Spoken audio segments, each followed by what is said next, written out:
Так, всем добрый вечер. Выпью глоточек боржоми. Вот. Теплая. Теплый боржоми. Это просто доброе утро называется. Всем привет. Проведу небольшой эфир, поотвечаю на ваши вопросы. Вот. И будем дальше делать дела. Будем делать дела. Как ваше здоровье? Слава богу, все хорошо со здоровьем. Вот. Худею понемножку. Сколько уже? 11 килограмм где-то я скинул. Поэтому двигаемся дальше. Но у меня нет цели прям какой-то скинуть там супер много веса. Ну, худею. В общем, ладно. Ну, не об этом сейчас. Угу. Может ли женщина быть виновата в мужской измене? Конечно, может. Конечно. Измена же происходит не только потому, что мужчина виноват, правда? Измена может произойти, потому что у мужчины расшатанная сексуальная конституция, с психикой проблемы. И так далее. Перечислять можно долго. Мужчина может изменить из-за того, что женщина вытесняет его сексуально, погружает его в отношения, где он не способен удовлетворить свой запрос на близость, невротические отношения и многое-многое другое. Все очень индивидуально. Нет какого-то шаблонного такого подхода, где можно сказать, если мужчина изменил, значит он 100% говно. Нет, нет. Равно как и женщина. Да, природа мужской и женской измены, она совершенно разная, отличается друг от друга, не имеет практически ничего общего, за исключением физического контакта такого. Вот. И нужно разбираться в этом. Понятно, что обвинить можно друг друга всегда, сказать, я изменил, потому что ты плохая, либо ты плохой. Но все-таки измена, она говорит не о факте даже предательства какого-то, а говорит о том, что в отношениях уже давным-давно ничего нет. Что в отношениях отсутствуют договоренности, люди не слышат друг друга, не могут вступить в диалог осознанный, не хотят прислушиваться, возможно, к каким-то интимным желаниям друг друга, не понимают, что такое мужская и женская сексуальность, как они проявляются, чем они отличаются и так далее. Как быть, если у него нет яиц и поэтому не может быть со мной? Ну, я надеюсь, это не в прямом смысле нет яиц. Ну, и вот так и не быть, что ждать, пока у него яйца отрастут, что ли.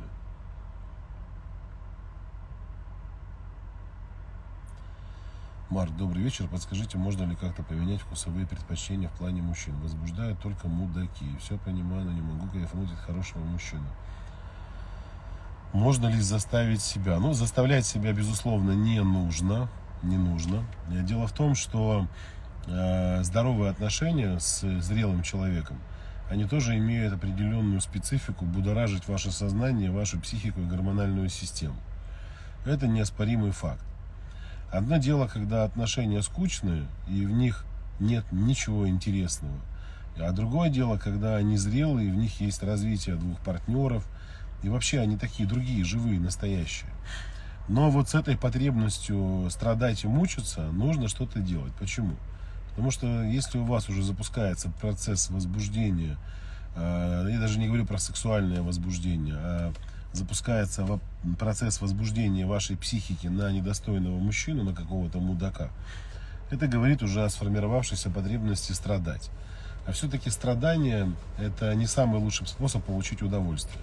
Хотя и в них, в страданиях, люди тоже кайфуют. Потому что как только мы погружаемся в стресс, начинает работать гормональная система, а там присутствуют гормончики, которые по своему влиянию действуют так же, как и наркотические вещества, оказывая определенный эффект на наш мозг. Поэтому, если женщина привыкает к этим гормончикам, она уже потом не может без страданий. Я об этом еще поподробнее расскажу на первом вебинаре, на курсе «Я такая одна, удобная или уникальная». Это будет уже на следующей неделе, в понедельник. В первый день я буду раскрывать эту тему. Поэтому, кто еще не присоединился, то, конечно же, пожалуйста, у вас еще есть такая возможность. Ссылка находится в описании. Платить ничего не нужно, ходить никуда не надо. Из любой точки мира можете принимать участие. Программа называется «Я такая одна, удобная или уникальная». Молодой человек покуривал траву, обещал бросить, ловила, ушла. Сейчас сдал анализы, говорит, все осознал, не изменится. Ну, ваша задача, это уже понятно.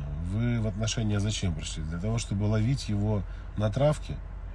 То есть вот есть категория женщин, девушек, которые идут в отношения для того, чтобы вот эта часть психики, контролер, оставалась при работе. То есть ей нужно обязательно задействовать ее. То есть вы пошли туда не в кайф, не в удовольствие, а для того, чтобы следить за ним. Курит ли он траву, употребляет ли он наркотики. Это ваш выбор. Он может бросить, может не бросить, может он дальше будет тихо прятаться и курить, будет сдавать анализы. Выбирать только вам. Если вы готовы к таким отношениям, пожалуйста. Если не готовы, ну, значит, не идите в такие отношения.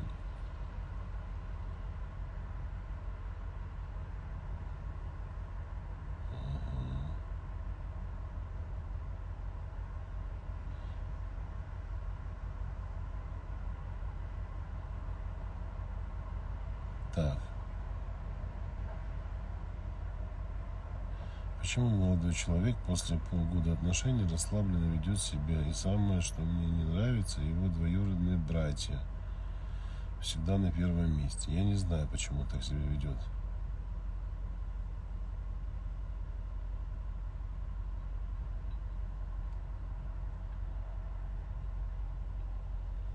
Может, мы приходим в отношения, чтобы друг друга чему-то научить и стать лучше. Ну, безусловно, мы чему-то учимся друг у друга. Но учиться можно у кого? У зрелой личности. Учиться у невротика – это не лучший способ учиться, правда? Учатся у зрелых людей, у осознанных. Поэтому вам решать, у кого вы хотите учиться. Можете учиться у абьюзеров, у невротиков, у алкашей, у наркоманов. Можете учиться у зрелого человека.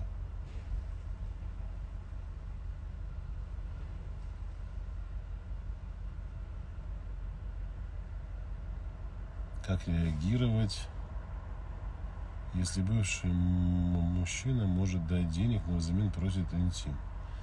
Как реагировать? Ну, во-первых, какого хера вы вообще берете деньги у бывшего мужика своего? У вас больше нет другого источника дохода? Для чего вы вообще находитесь в отношениях еще до сих пор психологически ментальных с этим человеком? Для чего? Его понять можно. Хочешь денег, снимай с себя платье. Все. Его позиция ясна. Вы чего хотите? Чтобы он не просил у вас взамен ничего?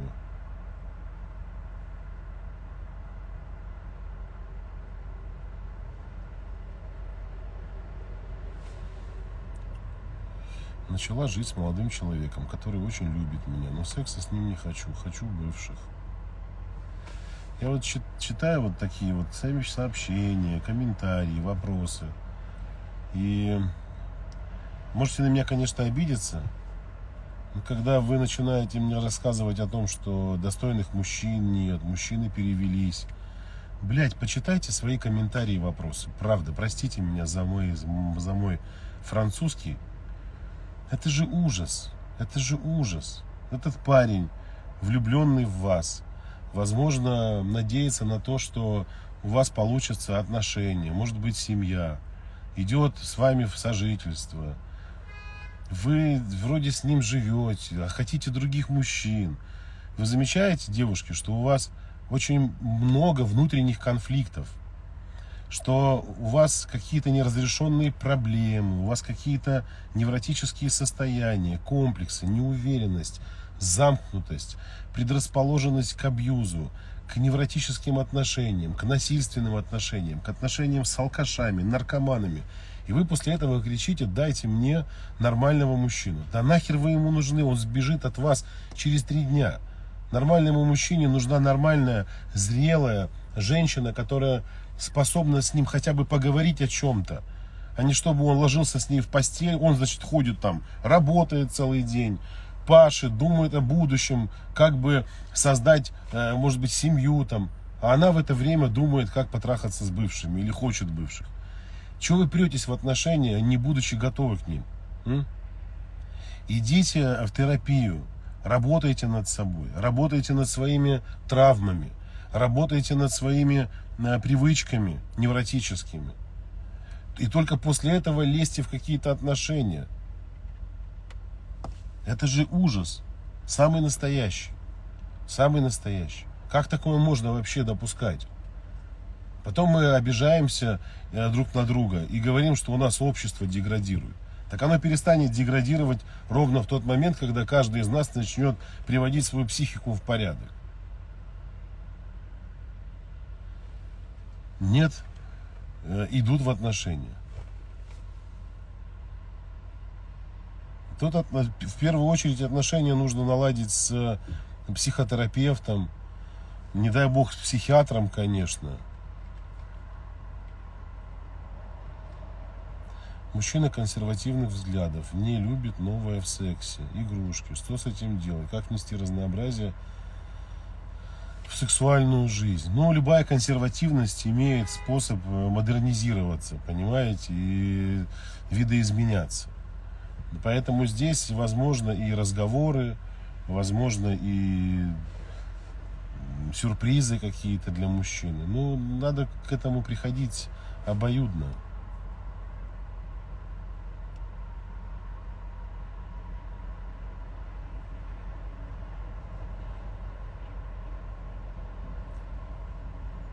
Соседу изменила жена, муж проецирует на меня.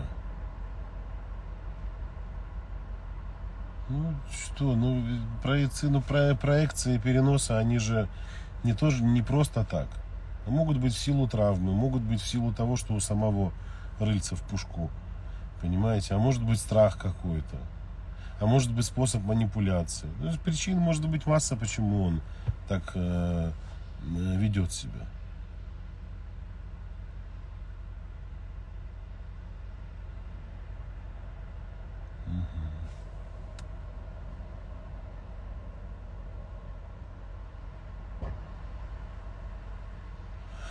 Читаю комментарии, думаю, что ли тоже кабинет открыть, Павел. Надо, да, надо. Надо оздоравливать общество.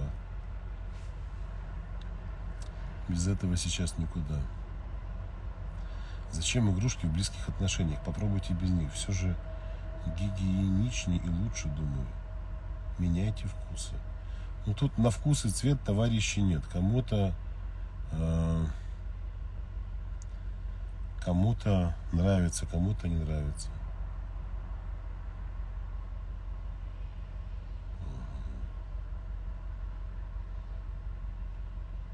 После секса нашла у мужчины что-то наподобие Виагры. Теперь моя самооценка упала. Мне кажется, что я не могу возбуждать мужчин, раз он использует это средство. Ну а почему вы сразу все на себя переносите и принимаете близко к сердцу?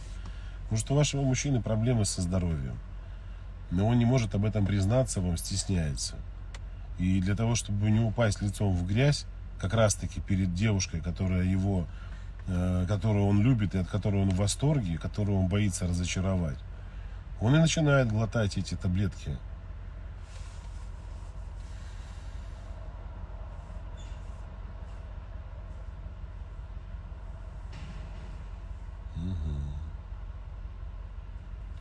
Так. Я люблю другого, а другой любит меня. Что делать?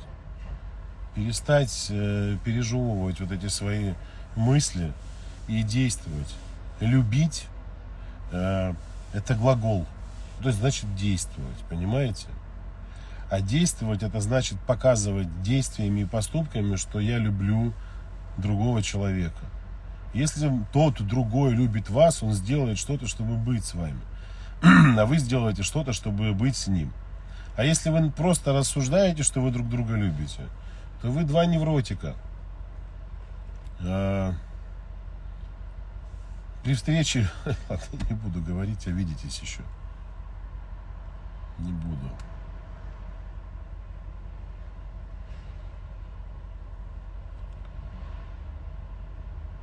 Как реагировать нормально на проекцию? Живу с женатым 3 года. Постоянно думаю, что я могу изменить. Постоянно чмырит. Не понимаю, как реагировать. Ну пускай чмырит дальше. Вам же нравится ходить в роли чмо. Причем в чем проблема? Чмырит постоянно. Я еще раз повторю. Причем с ним все понятно. Если ваш мужчина ненормальный, на всю голову болен и чмырит вас, это его выбор. Ему нравится вас чмырить. Вам нравится, чтобы вас чмырили? Терпите. Не нравится? Уходите. Нашли себе женатого мужика. Живете с ним. У него там с головой, с кукухой проблемы. Он вам навязывает какую-то ерунду, рассказывает, что вы будете ему изменять. Я вот, может быть, потому что я сам как-то, у меня такого нет в жизни. Понимаете? У меня нет окружения токсичного. У меня нет, слава богу, дебильных отношений. Ну, мне сложно, вот не даже как психологу мне сложно понять, но как человеку сложно. Я вот не могу, вот если покупаете тесную обувь, неужели будете ходить в ней? Вы купите себе обувь по размеру, пойдете поменяете. Но если вам плохо в отношениях, если вы не способны договориться, если вы не можете сделать это самостоятельно, но обратитесь к специалисту. Не хочет он к специалисту идти, явно показывает, что он болен, что у него, что он дебил. Долбоеб, блин, я не знаю, какое слово еще придумать. Ну развернись ты и уйди. Ну иди в терапию, работай над собой, приводи в порядок свою самооценку. Чмырят ту женщину, которую можно чмырить. Никогда женщину в здоровой самооценке, в зрелости, которая уважает себя, никто чмырить не будет. Она не позволит этого, она не будет находиться там, где ей плохо. А женщины, которых чмырят, они как бы вот нравится им, значит их можно чмырить. И вы там находитесь.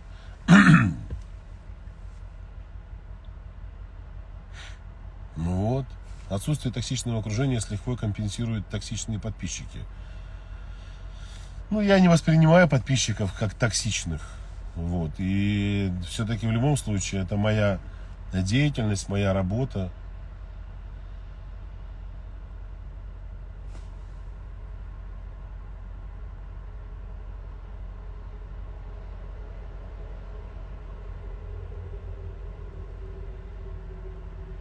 Так, сейчас. Вы говорили, что если мужчина постоянно смотрит порно, то от него нужно уходить. А если у вас реальные примеры пар, которым вы помогли с подобными проблемами и спасли семью? Слушайте, я помогаю семьям, которые хотят помочь себе. Порнозависимость – это такая же зависимость, как и наркотическая, как и алкогольная. И вы можете с этим спорить, можете это принимать, не принимать к сведению. Еще раз повторюсь, что это зависимость, самая настоящая. Ладно, там, знаете, человек посмотрел когда-никогда, с женой, там, без жены, неважно, это уже их личное дело. Но когда это происходит каждый день, когда это сопровождается самоудовлетворением, когда это уже вытесняет естественные сексуальные отношения в паре, это зависимость, это больные отношения. Рядом с вами находится недееспособный больной человек. И с ним невозможно что-либо сделать, пока он сам этого не захочет. Вот. А помочь психотерапевт, психолог может только человеку, который хочет помочь себе. И идет туда добровольно, не потому что кто-то его взял и направил. Жена уговорила, либо муж жену уговорил. Это уже не терапия.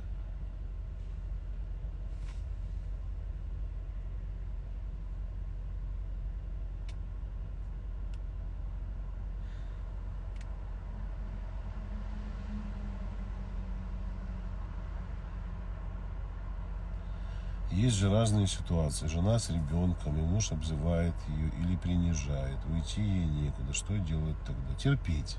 Терпеть. И точка. Давайте разберем конкретный пример. Есть мужчина и женщина. Он постоянно унижает свою женщину. Почему он это делает? Ну, допустим, мужчина абьюзер, агрессор. Он болен. Допустим, он болен. Из-за того, что он болен, он постоянно делает больно своей женщине. А она сидит и рассуждает. Вот его, мне некуда идти. Возникает вопрос. Давайте смоделируем такую ситуацию. Завтра ваш мужчина, с которым вы живете, который вас унижает, приходит домой, берет вашу кроватку детскую, кроватку вашего ребенка, ваши вещи, открывает дверь, выбрасывает нахер и говорит: пошли вон отсюда, я больше вас видеть не хочу. Вы выпадаете из подъезда на заснеженную улицу.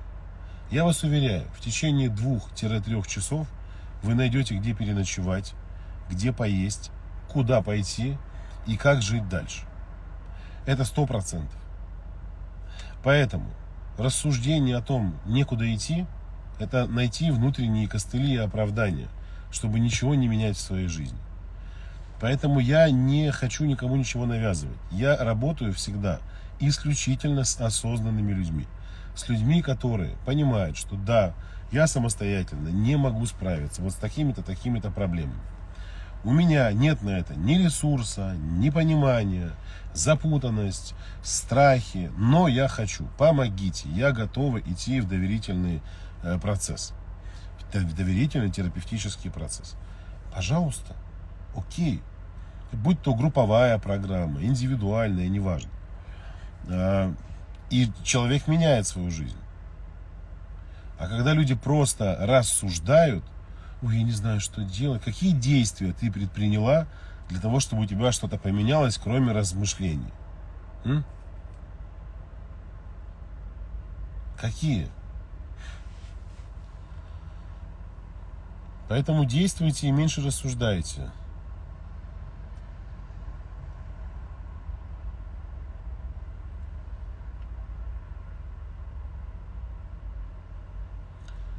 Мне очень нравится один человек, но я боюсь быть отвергнутым. У него огромная аудитория, у меня маленькая, боюсь быть отвергнутым. Даже не знаю, как себя заявить. Вот так и заявить. Причем тут аудитория? Не нужно ориентироваться на аудиторию. Ориентируйтесь на себя как на женщину, а не как на аудиторию. Мужчина, если знакомится с женщиной, и она ему становится интересной, он с ней не знакомится благодаря ее аудитории.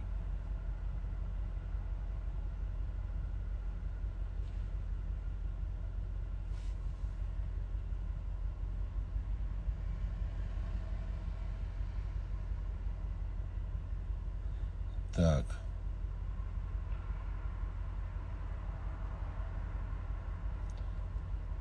Можно ли назвать это отношением? Видимся 2-4 раза в год. Ждать еще 2 года. Я хочу быть с ним, но расстояние угнетает.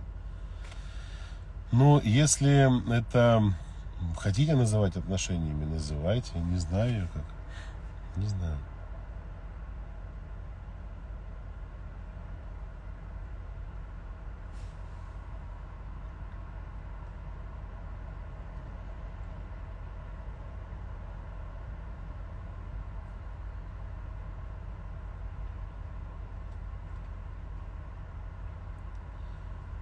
Мужчина 46 лет, стеснительный. Стоит ли продолжать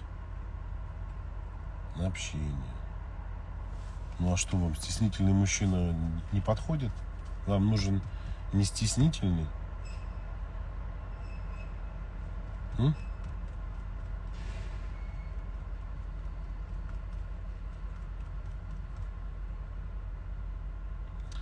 Девушки, вот смотрите, есть очень простой способ определить.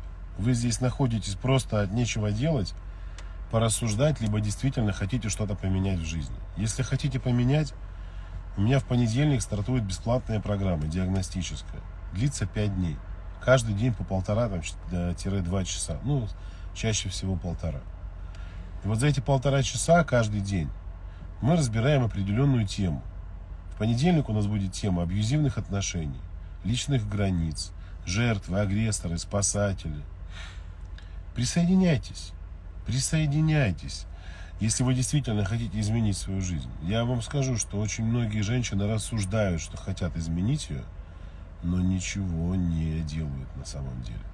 У меня ссылка находится в шапке профиля. Из любой точки мира. Бесплатно. Главное, чтобы интернет у вас был.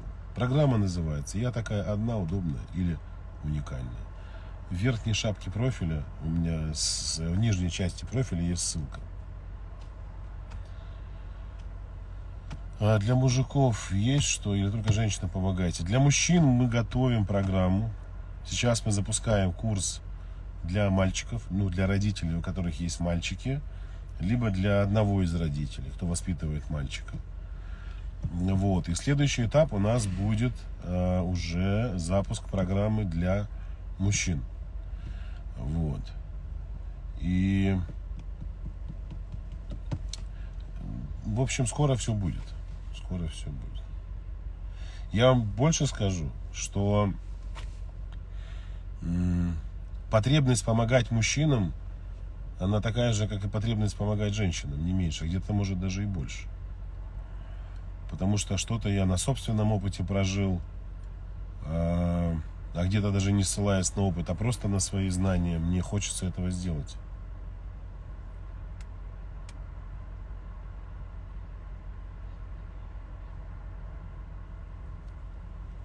Так. Через полгода можно начинать отношения после токсичных отношений. Вот смотрите, вы ходите в караоке, поете там песни. Например, ваша любимая песня «Гуляй, шальная императрица». Потом полгода не ходили в караоке, пришли, внимание, вопрос, какую песню вы споете через полгода? С большей долей вероятности вы споете опять песню «Гуляй, шальная императрица». Почему? Потому что вы другой не знаете. Либо это самое любимое, самое знакомое, лучше всех получается. А представьте себе, если бы вы не ходили полгода или год в караоке, а все это время занимались вокалом и разучили много других песен. Вы бы пришли в караоке и спели другие песни. Правда? Так же и здесь. Дело не в том, что у вас полгода не было отношений. Ваша песня психологическая начнет звучать вновь, если вы ничего не сделали с собой. Если вы просто после отношений взяли паузу, полгода прошло, и вы идете в новые отношения. Там опять начнется то же самое. Вы там опять будете отыгрывать те установки, которые вам знакомы. Вам знакомы.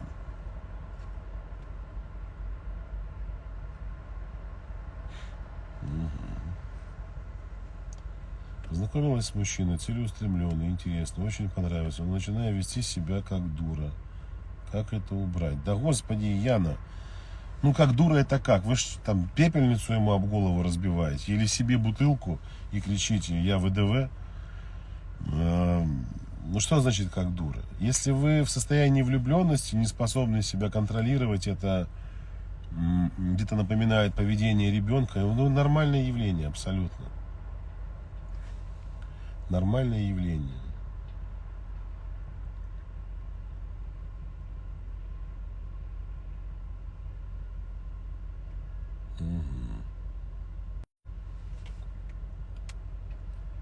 С мужчиной. Здравствуйте, Марк. Очень интересно ваше мнение, как специалиста в области психологии, взаимоотношений по поводу всевозможных сайтов знакомств. Что думаете о них?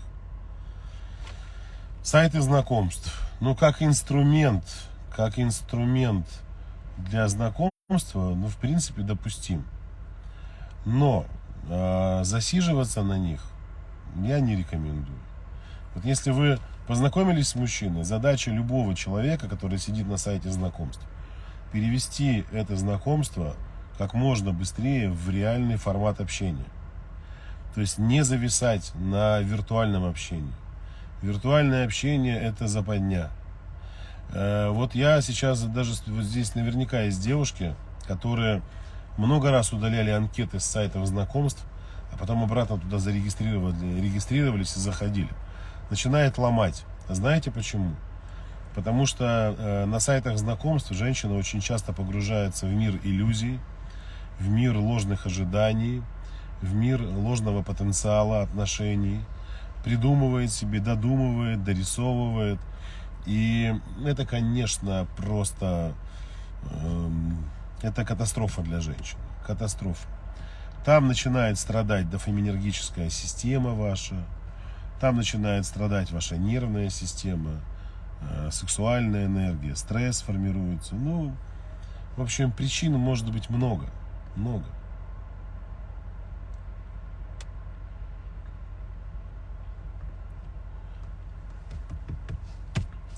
Ревность, почему у мужчины возникает? Как не ревновать, как мужчина? Ну, ставьте перед собой цели, добивайтесь результатов каких-то. Чем более успешен мужчина, тем менее он ревнив.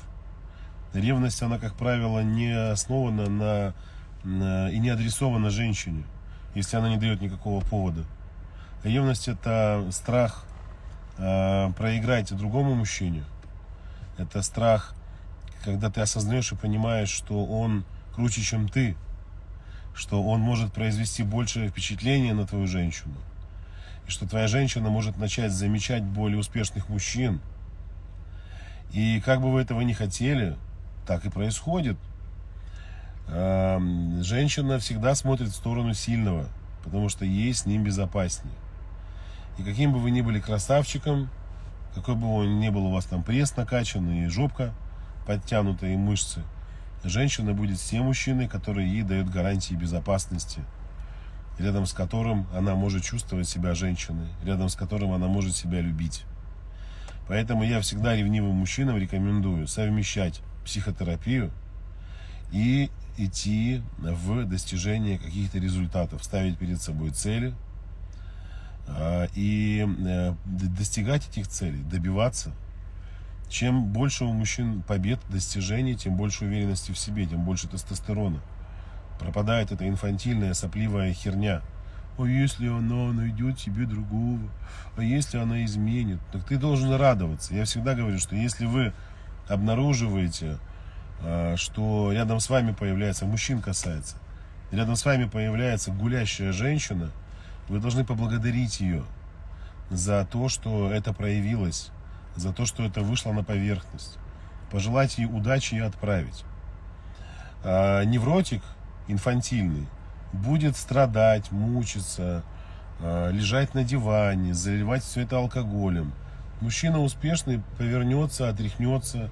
Да, будет неприятно, да, может быть, и прольются слезы от разочарования. Но это будет так кратковременно, что он даже этого и не заметит. А вот инфантильный будет страдать, мучиться. Почему? Ну, потому что дело даже не в ней, а дело в том, что на фоне других мужчин он проиграл битву. Вот и все.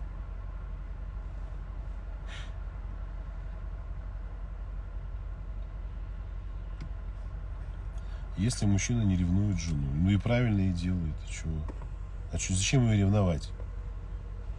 Нет, ну припадки ревности могут быть такие, знаете, сиюминутные. Но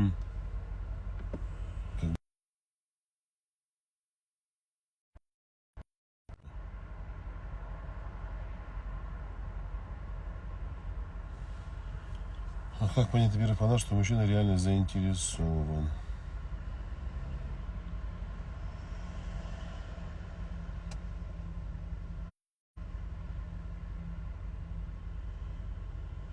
Сейчас, где этот вопрос? Ну, как понять? Посмотрите на его действия, так и поймете.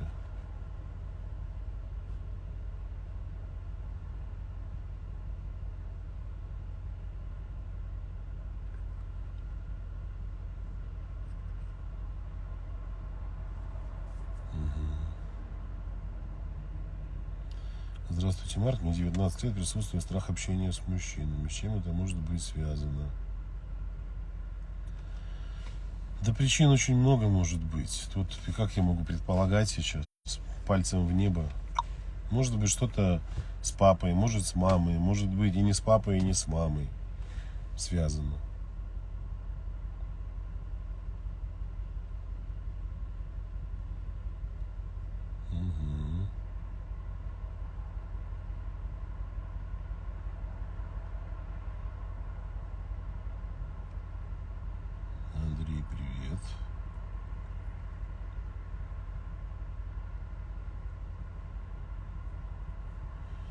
Здравствуйте, заказала наконец-то вашу книгу. Жду с нетерпением. Читайте на здоровье. Читайте. Книга очень нужная, важная и для мужчин, и для женщин. Для мужчин, у которых есть дочери. Да и вообще понимание женщины. Для женщин, у которых также есть дочери.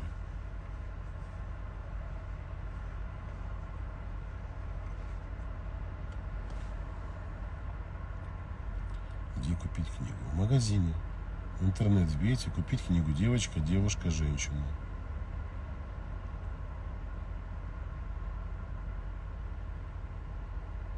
Так.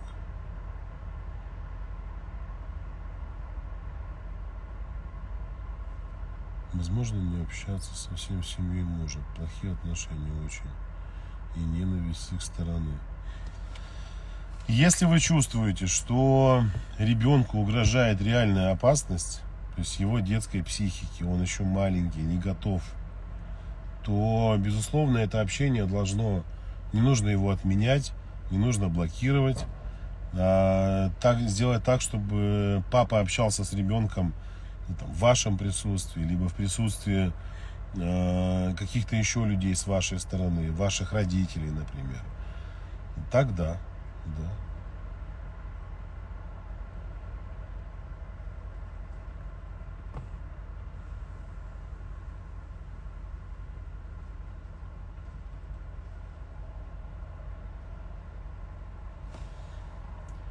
Я не хочу замуж. Вы что еще раз?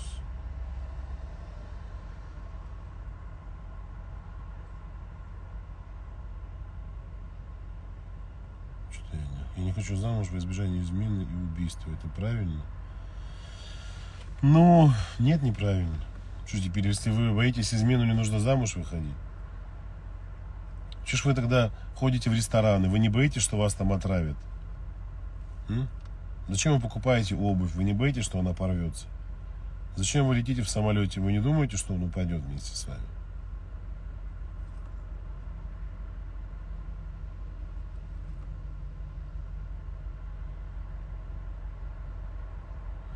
Если муж переписывается с другими просто так, но меня очень любит, это нужно считать предательством. Я не понимаю просто этого. Ну, честно. Это мое мнение. Не как психолога, а как мужчина. Для чего мужчина переписывается с другими женщинами? Чтобы трахнуть их. Точка. Точка. Вкусная точка. Понимаете? Там вкусная точка, а тут трахнуть и точка. А все эти разговоры, которые вам там рассказывают, вот, я просто общаюсь, я тебя люблю. Ну, а как вы проводите вместе время? Гуляете ли вы? Может, вы куда-то путешествовать летаете вместе? Что вы делаете вообще? Что с вашими отношениями? У вас у мужа столько времени, чтобы переписываться с другими женщинами? Я вообще не понимаю, как такое бывает. Вот правда. Но одно дело, когда это там женщины по работе, по рабочим вопросам как-то это пересекается еще.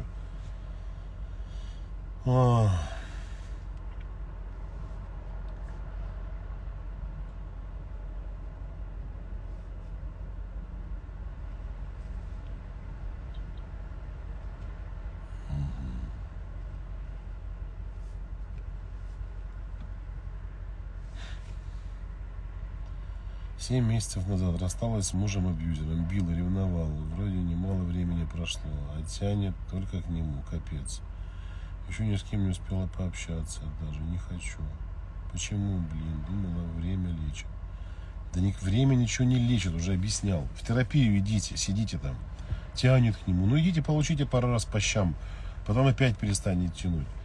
Да мазохизм, понимаете? Мазохистки, жертвы мазохистки. Тянет к нему, тянет туда, где били, там, где унижали, там, где говорили, что ты козлина там какая-то. Идите. В чем проблема вообще? Хотите драйва, кортизольчика, адреналинчика, пролактинчика? вперед, чемодан и поехала. Главное, чтобы потом вас ногами вперед оттуда не вынесли. Вот тогда мама с папой будут стоять над могилкой и говорить: что ж ты, доча, наделала? Господи, горе-то какое, блин. А у дочери просто мозгов не хватило дойти до кабинета психотерапевта и удалить из книжки записной мужа своего бывшего, абьюзера, который бил.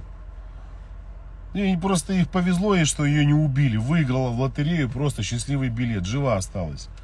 И думает, может еще испытать счастье свое. Идите попробуйте. Идите.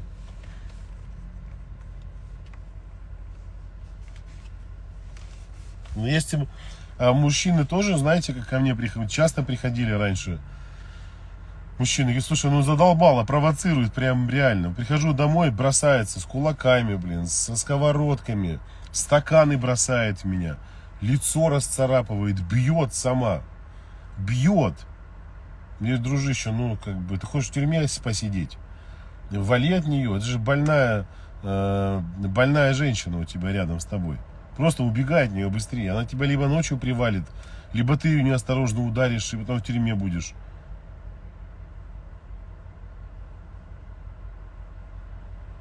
Есть вот разные категории людей. Есть люди счастливые, умные, осознанные. Есть люди несчастливые, неумные, неосознанные.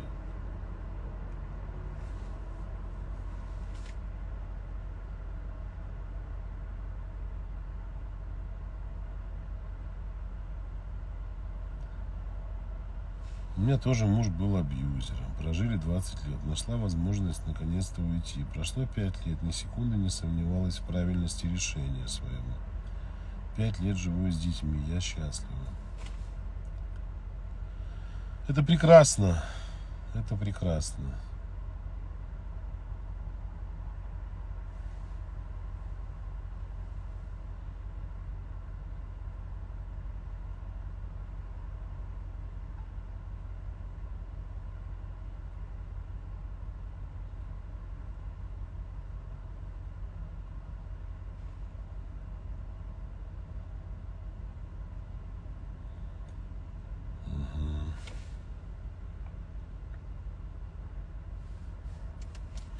Солнце светит прямо в глаз.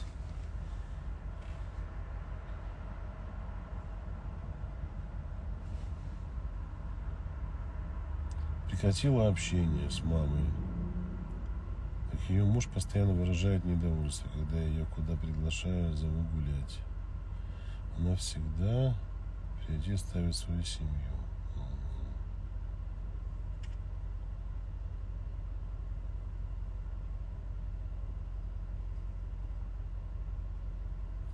Есть ли хоть капля истины в совместимости по знаку зодиака? Мужчина на этом повернут. Ну, какая, блин, совместимость по знакам зодиака, скажи мне? Что это такое вообще? Совместимость может быть исключительно по уровню развития нейронной сети, нейронной шкалы двух людей. Вот там совместимость может быть, а может и не быть.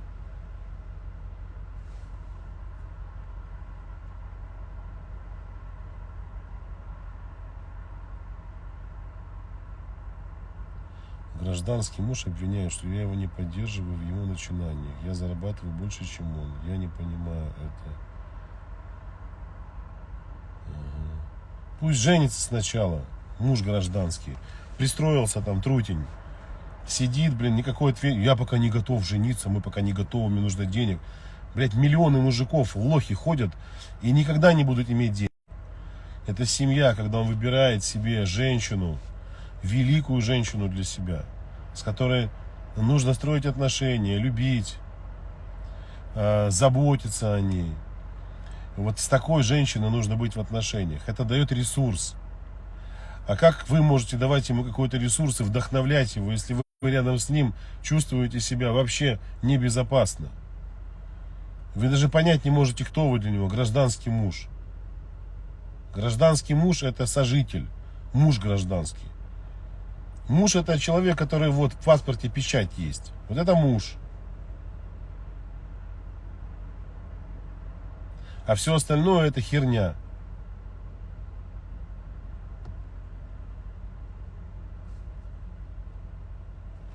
Так что успокойтесь и не обманывайте себя. Идите ко мне учиться. В понедельник начинается программа.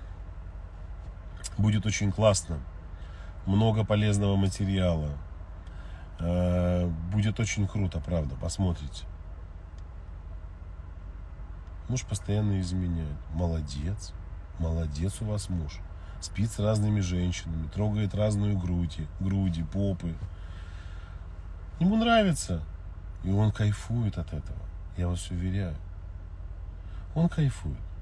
А вы сидите и страдаете. Муж постоянно изменяет. Что делать?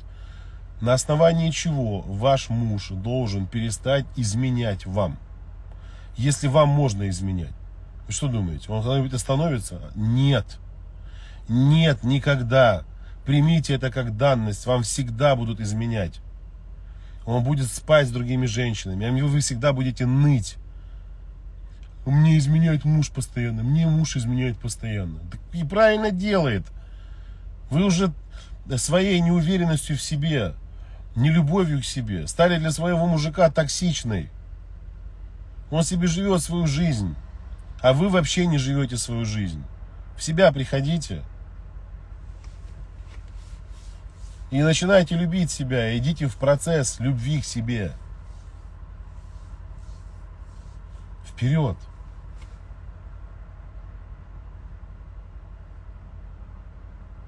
Нет, будет сидеть там. Муж изменяет. Мне так больно, мне так плохо. А ему хорошо. Ему хорошо.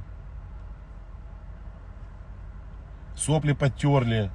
Взяли, зашли ко мне в шапку профиля. Перешли по ссылке ниже. Выбрали программу. Я такая одна, удобная или уникальная. И чтобы не быть удобной женщиной, которую можно, везде елозить, подтираться ей, чмырить ее, изменять ей, обижать, бить, не ценить. Переходите по ссылке и регистрируйтесь. И регистрируйтесь. И примите участие во всех 5 вебинарах. А вот если вы не сделаете этого, вам нравится, что вам изменяли, чтобы вас били. Просто нравится рассуждать. Не жить, а рассуждать.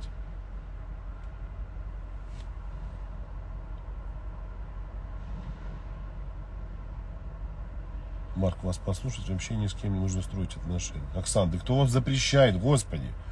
Я же говорю, вот есть категория людей, которые оценивают отношения с противоположным полом на основании своего опыта. И вот когда ты рассказываешь людям о том, что есть семьи, где мужчина и женщина заботятся друг о друге, любят друг друга, поддерживают, там царит какая-то атмосфера семьи, счастья, единения, команды одной, то те, кто живут в невротических отношениях, они говорят: ой, вы рассказываете какие-то вещи из сказок. Ну как я могу доказать женщине либо мужчине, которые не имеют опыта счастливых отношений, что они существуют? И, конечно, для вас, если строить отношения, то есть для вас не строить отношения с мудаками, вы же обобщаете и сразу начинаете думать, что все мужики мудаки. Тогда не с кем строить. Возникает вопрос: а тогда с кем эти достойные мужчины, зрелые, находятся в семьях? С кем? Что, с другими мужиками, что ли?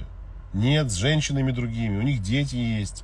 Они развиваются, путешествуют, покупают дома, квартиры, бизнес делают, там, благотворительностью занимаются, развиваются. Кто эти люди? Кто эти люди?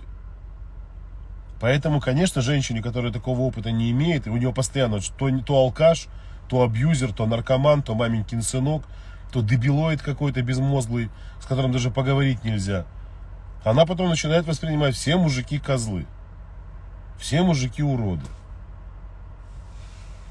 Мужчин нормальных просто миллион. В прошлый раз уже говорил об этом. А женщин-невротичек не меньше, чем мужиков-идиотов. Вот и все.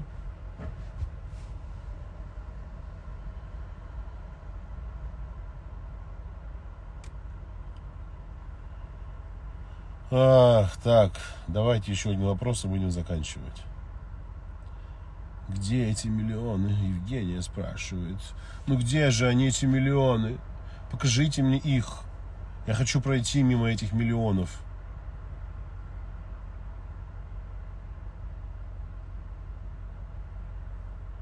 И сразу вопрос возникает. Зачем вы нужны зрелому мужчине достойному?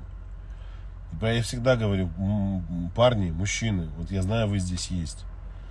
Когда вы знакомитесь с девушкой, когда вы начинаете с ней общаться, постарайтесь очень аккуратно, мягко и тактично узнать, в каких она отношениях была до этого. Если вы слышите истории, пил, изменял, гулял, бил, там, унижал, обзывал, наркоман, алкоголик, маменькин сынок, сделайте уточняющие вопросы, задайте, как долго длились эти отношения. Если там 12 месяцев плюс, то есть год и больше, перед вами человек, с которым можно построить отношения, но это будет так сложно. Вас всегда найдут за что? Отдолбить. Вас всегда найдут за что? Раскритиковать, не доверять, уничтожать, обесценивать, манипулировать, выносить вам мозги, высверливать им. Вам. Ваши мозги мужские, тестостероновые. А почему? Потому что, видите ли, в прошлых отношениях мне сделали боль, да. И теперь в детоксидуешь давидовых. Меня это вообще не... Блядь, кто там тебе что делал-то? Я тут при чем? Я здесь при чем? Я пришел в твою жизнь строить с тобой отношения зрелые. Зачем ты мне рассказываешь, что там у тебя было? Ладно, рассказываешь. Зачем ты мне вообще погружаешь в эту невротическую ерунду? А она вынесет мозги так, что вместо того, чтобы кайфовать от отношений, ты будешь доказывать, что ты не баран, не идиот, что ты ее любишь, что ты ради нее там готов на многое, что ты готов с ней создавать будущее. А ей-то это не надо. Она же пришла в отношения с этим мужчиной и с тобой не для того, чтобы тебя любить, а для того, чтобы свои внутренние дыры заделать, страхи свои спрятаться от них куда-то. Вот она пришла для этого, а не для полноценного союза.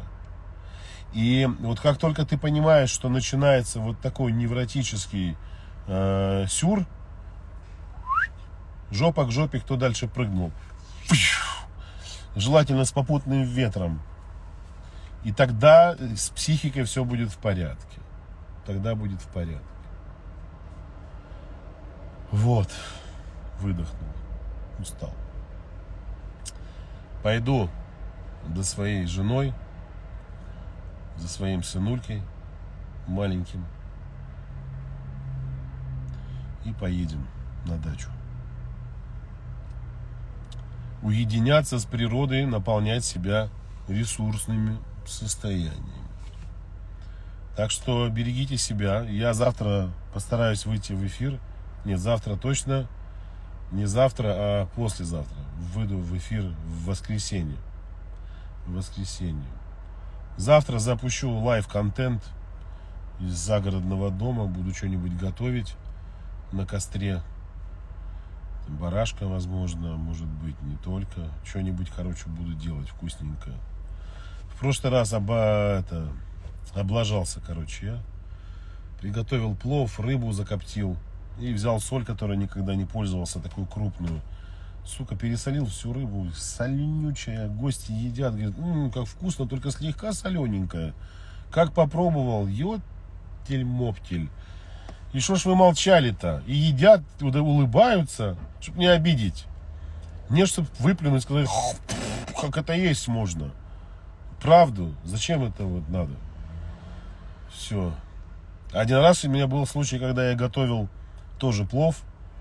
Ко мне подбегали, значит, дети, племяннички мои. миньончики, Лев с Матвеем, и доченька моя, Аришка.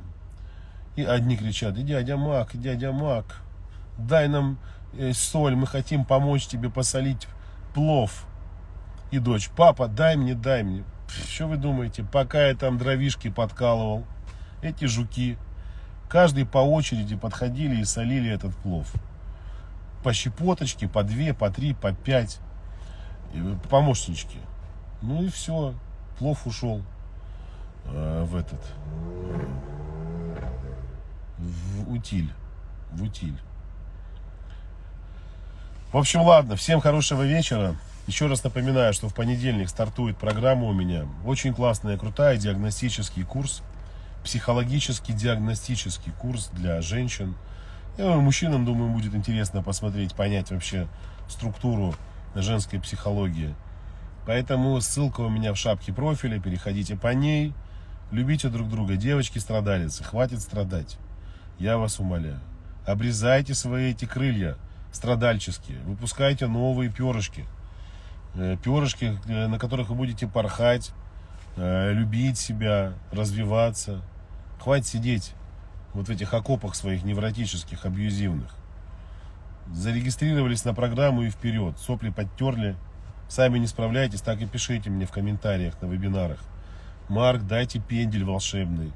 Помогите, дайте ресурсов каких-то. Кроме финансовых. Вот. Вообще без проблем. Вообще. Раздавать буду направо-налево. Но если без шуток, будет мега крутой контент. Мега крутой контент. Всем пока-пока. До встречи.